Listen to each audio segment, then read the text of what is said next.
Hello friends, তো তোমরা কেমন আছো? সবাই কমেন্ট বক্সে কমেন্ট করে জানাও। তো আজকে নিয়ে চলে এসেছি সরস্বতী পুজোর মেকআপ লুক। তো সরস্বতী পুজোতে হলুদ কালার পরবো না, সেটা তো কখনো হতেই পারে না। চলো তাহলে মেকআপটা স্টার্ট করি। ফার্স্টে আমরা ক্লিনজিংটা করে নেব। ফেসটাকে খুব সুন্দর করে একটা ওয়েট টিস্যুর সাহায্যে আমি মুছে নিলাম।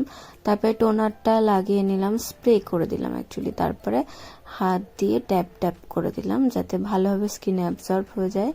যেহেতু বাইরে রোদ্দুর থাকবে তার জন্য সানস্ক্রিনটা খুব ভালোভাবে ফেসে, গলায়, হাতে সব জায়গায় দিয়ে দেবে যাতে ট্যানিংটা তোমাদের না পড়ে যায়। এমনি আমার অনেক ট্যান পড়ে গেছে ফেসে। তারপরে একটা ময়শ্চারাইজার নিয়ে ভালোভাবে মাসাজ করে ফুল ফেসে অ্যাপ্লাই করে নেব। তারপরে লিপটাকেও খুব ভালোভাবে একটা লিপ বামের সাহায্যে মাসাজ করে নেব। তারপরে প্রাইমারটা দেব যাতে ফাউন্ডেশনের বেসটা ভালোভাবে থাকে।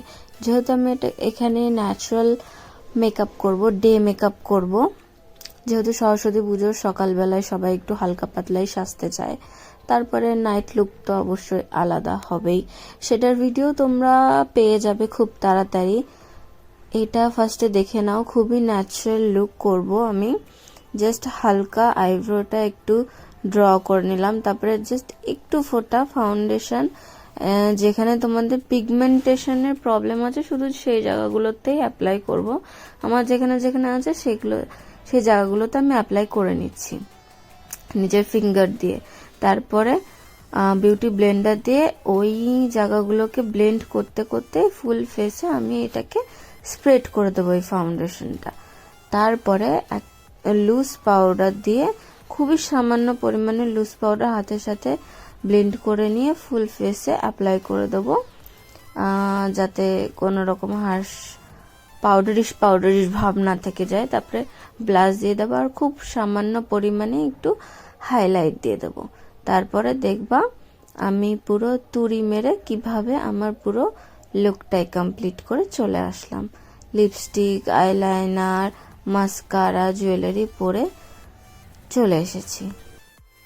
আর একটা খুব ইম্পর্টেন্ট জিনিস, ওটা কিন্তু কখনোই ভুলবে না, সেটিং স্প্রেটা দিয়ে যাবে অবশ্যই, যাতে মেকআপটা লং লাস্টিং হয়। ঠিক আছে, এবার তোমাকে আমি ন্যাচারাল লাইটে দেখাবো, মানে সানলাইটে দেখাবো যে মেকআপটা কতটা ন্যাচারাল হয়েছে। ঠিক আছে, তো জাস্ট তোমরা দেখো আর বলো। আর কমেন্ট বক্সে অবশ্যই কমেন্ট করে জানাবে যে আমার এই ভিডিওটা তোমাদের কেমন লাগলো। সো এইটুকুনি। সবাই ভালো থাকবে। টাটা, বাই বাই, দেখা হবে আবার নেক্সট ভিডিওতে।